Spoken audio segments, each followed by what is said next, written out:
ప్రకృతి వ్యవసాయంతో పంటలు పండిస్తున్న పాలచెర్ల నాగేంద్ర చౌదరికి ఆదర్శ రైతు అవార్డు ప్రదానం. గోకవరం మండలం మల్లవరం గ్రామంలో ప్రకృతి వ్యవసాయం చేస్తున్న భారతీయ ధర్మ పరిషత్ రాష్ట్ర కార్యనిర్వాహక అధ్యక్షులు పాలచెర్ల నాగేంద్ర చౌదరి ఆదర్శ రైతుగా ప్రకటించి ఘన సన్మానం నిర్వహించిన ప్రకృతి వ్యవసాయ మార్కెటింగ్ ఎంటీ అబ్బులు జి ఉమాదేవి ఈ కార్యక్రమానికి మల్లవరం సర్పంచ్ విడుదల లక్ష్మీ అర్జునరావు ముఖ్య అతిథిగా హాజరయ్యారు. ఈ సందర్భంగా నాగేంద్ర చౌదరి మాట్లాడుతూ గత 5 సంవత్సరాలుగా ఇక్కడ పూర్తిగా సేంద్రియ విధానంలోనే పంటలు సాగు చేస్తున్నానని, ఎప్పటికప్పుడు ఆధునిక విధానాలు పాటిస్తూ తక్కువ ఖర్చుతో అధిక దిగుబడులు సాధిస్తున్నారు. వ్యవసాయం దండగ కాదు, పండుగ అని నిరూపించామన్నారు. రసాయన ఎరువులు, పురుగు మందులు వినియోగించి పంటలను సాగు చేయడం వల్ల పెట్టుబడులు పెరగడమే కాకుండా భూమి భౌతిక పరిస్థితి దెబ్బతింటుంది అని అన్నారు. పంటలకు మేలు చేసే పలు రకాల పురుగులు, కీటకాలు నశిస్తాయి. మరోవైపు ఎరువులు, పురుగు మందులు వినియోగించి పండించిన పంటలపై, ముఖ్యంగా కూరగాయలు, ఆకుకూరలపై వీటి అవశేషాలు ఉంటాయి. వీటిని ఆహారంగా తీసుకుంటే పలు రకాల దీర్ఘకాలిక వ్యాధుల బారిన పడే ప్రమాదం ఉందని శాస్త్రవేత్తలు పరిశోధనల ద్వారా నిర్ధారించారు అని అన్నారు. దీంతో పంటల సాగులో రసాయన ఎరువులు, క్రిమిసంహారక మందులు వినియోగించకూడదని సుమారు 10 ఏళ్ల క్రితం నిర్ణయించుకున్నాను. ఇదే సమయంలో తెలుగుదేశం ప్రభుత్వం ప్రకృతి సాగును ప్రోత్సహించింది. దీంతో సేంద్రియ వ్యవసాయంపై పూర్తి స్థాయిలో దృష్టి సారించాను. ధృవ జీవామృతం, ఘన జీవామృతం, కషాయాలు తయారు చేసి వినియోగిస్తున్నాను. వీటి కోసం దేశవాళీ గోవులను కొనుగోలు చేసి పోషిస్తున్నాను అని నాగేంద్ర చౌదరి తెలియజేశారు. ఈ కార్యక్రమంలో ప్రకృతి వ్యవసాయ టీం సభ్యులు, అధిక సంఖ్యలో రైతులు పాల్గొన్నారు. సేవలు కానీ ఆయన చేసే కార్యక్రమాలు కానీ మనం చూడలేము. అటువంటి కార్యక్రమాలు ఎన్నో లక్షలు హెచ్చించి ఆయన సొంత రూపాయలు హెచ్చించి నిరుపేదలకి కూడు బట్ట లేని నిరుపేదలకే కాదు, ఏ ఒక్క ఆపద వచ్చినా సరే ఆయన ప్రతి కార్యక్రమంలో పాల్గొని చేయడం జరుగుతుంది. కానీ మరి ఈరోజు మన ఊరు వచ్చి సన్మానం ఇక్కడ చేసుకుంటున్నారంటే చాలా సంతోషం. ఈ ప్రకృతి వ్యవసాయం గురించి అయితే ఇది కొత్తగా మనం తయారు చేసుకున్నది. ఇదంతా కూడా గతంలో మన పెద్దలందరూ కూడా ప్రతి ఒక్కరు పెద్దలు ఏం చేసేవారు, ఆ రోజుల్లో పెంట మీద పండించేవారు వ్యవసాయం. ఇప్పుడు వరకు కూడా ఆ తరం పెద్దలు ఉన్నారు. 60-70 వచ్చిన శరీరాలు పరిగెడుతున్నారు. కనీసం మనం ఇలా 40-50 వచ్చిన శరీరాలు పరిస్థితి వస్తుంది. అయినా మనకు తెలుసు దీనివల్ల మనకు నష్టం తెలుసు.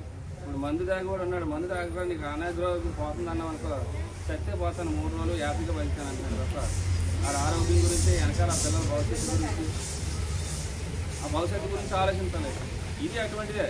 ఒక మందు దాగి కూడా తప్పు చేస్తున్నాడు అని మనం అంటున్నాం తప్ప మనం చేసింది కూడా తప్పు చేస్తున్నాం. ఇవాళ మనం ఖచ్చితంగా ఇవాళ గవర్నమెంట్ కూడా మనం చేసే విధానం పెట్టి వాళ్ళు కూడా సబ్సిడీలు పెట్టడాకే ఈరోజు ఇలా మీటింగ్లు పెట్టి ఎన్నో అవగాహన సదస్సులు పెట్టి వాళ్ళు కూడా మంత్రివర్గం కూడా చర్చించి ఈ పంట మీద మనం ఎన్ని మందులు వేస్తే మనం ఒక ప్రాణిని కాపాడగలమన్న ఒక ఉద్దేశంతో మరి గవర్నమెంట్ చాలా ఇంట్రెస్ట్గా సరి తీసుకుంది.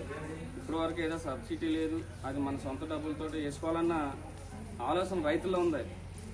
సబ్సిడీ ఉండి ఇచ్చినా సరే కొద్దిమంది రైతులు వాడి వాళ్ళు ఉన్నారు, కొంతమంది దాన్ని వేరేగా ఉపయోగించుకునే వాళ్ళు కూడా ఉన్నారు. అనేక విధాలుగా కూడా ప్రస్తుతానికైతే గవర్నమెంట్ ఇంకా సబ్సిడీ ఇవ్వలేదు. దీని మీద అయితే ఈ ప్రకృతి వ్యవసాయం మీద అయితే మరి గౌరవ ముఖ్యమంత్రి గారు అయితే చాలా బాధ్యతగా ఇంట్రెస్ట్గా ఉండి ఈరోజు మరి ఇన్ని మీటింగ్లు పెట్టి ఈ అవగాహన సదస్సులు పెట్టి రైతులందరినీ గాదర్ చేసి అలవాటు లేని వాళ్ళకి ప్రతి ఒక్కరు కూడా మీరు చెప్పినట్లయితే ఇవాళ ఇక్కడ మనకు 10 మంది 20 మంది వచ్చాం, మనం ఇంకో 10 మంది చెప్పినట్లయితే ప్రతి రైతు కూడా అవగాహన వస్తుంది.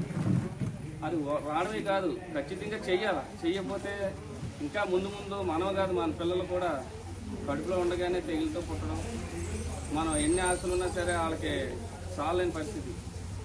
సార్ చెప్పినట్టు మన కరోనా వచ్చిందంటే ఇలాంటి మనం తినే పదార్థం వల్ల కూడా చాలా మట్టుకు వచ్చింది. రైస్ మెయిన్ ఎక్కువ, రైస్ వల్ల అయితే మామూలుగా లేదు ఇవాళ తెగులు. ఎందుకంటే అది ప్రతిదీ ఆకుమడి వేసిన కానీ ఆకుమడి వేయకుండానే ముందు దమ్ చేసేసి మందులు కొట్టేస్తున్నారు అది ఎదగడం కోసం. అది మళ్ళీ నిలబడి చేను అవ్వాలని దిగుబడి రావాలనుకుంటే మందులు. మరి నిజంగా ఇవాళ ఈ టీము చెప్పి ప్రతిదీ చేసినట్లయితే మనకు ఖర్చు తక్కువ అవుతుంది. అంటే అది 40 బస్తాలు ఉందనుకో, 20 బస్తాలు లేదా 25 బస్తాలు అవుతుంది. కానీ దీని విలువ వేరు, దాని విలువ వేరు. ఇవాళ ప్రకృతి పంట వ్యవసాయం ధాన్యం ఉంది 500, 3000, 4000 ఇలా ఉంది ఖరీదు. మంది ఎంత ఉంది 1700 ఇలా ఉంది. దానికి దీనికి ఎడ్యుకేషన్ చూసుకుంటే బత్తాల మీద ఎప్పుడైనా ఆలోచించింది తప్ప దీంట్లో ఎంత విలువ ఉందో మనకు తెలుస్తుంది. అన్నం వండినా మళ్ళీ రోజు ఏ రోజు వండుతున్నాం మళ్ళీ ఆ మరి ఉంటుంది ఇది ఎలా ఉంటుంది, పొద్దున వండితే మధ్యాహ్నానికి చల్లగా కూల్ అయిపోవడం, అది నీళ్ళు కాకపోవడం జరిగింది. అది కాబట్టి మనం ఎన్ని చెప్పుకున్నా ఇక్కడ ఆలోచించిన వాళ్ళు ప్రతి ఒక్కరు కూడా సొంత వ్యవసాయం ఉన్న వాళ్ళు ఉన్నారు, కానీ బయట పనులు చేసి ఉన్నారు. మనం తినే దాని గురించి అన్నా బయటకి ఎలా పండించుకున్నా మన ఆరోగ్యం కాపాడుకోవాలన్న ఉద్దేశంతో 1 ఎకరం 1/2 ఎకరం ప్రతి రైతు ఈ ప్రకృతి వ్యవసాయం అలవాటు పడినట్లయితే ఖచ్చితంగా మన ఆరోగ్యాలు బాగుంటాయి, మన వెనకాల పిల్లల తరాలు ఆరోగ్యాలు బాగుంటాయి. మరి అందరికి బాగుంటాయి కాబట్టి ఖచ్చితంగా ఇక్కడికి వచ్చిన ప్రతి ఒక్క రైతు కూడా మరి ప్రకృతి వ్యవసాయం అలవాటు చేసుకొని పండించి మన ఆరోగ్యాలు, మన పిల్లల ఆరోగ్యాలు కాపాడతారని మరి సెలవు తీసుకుంటున్నాం.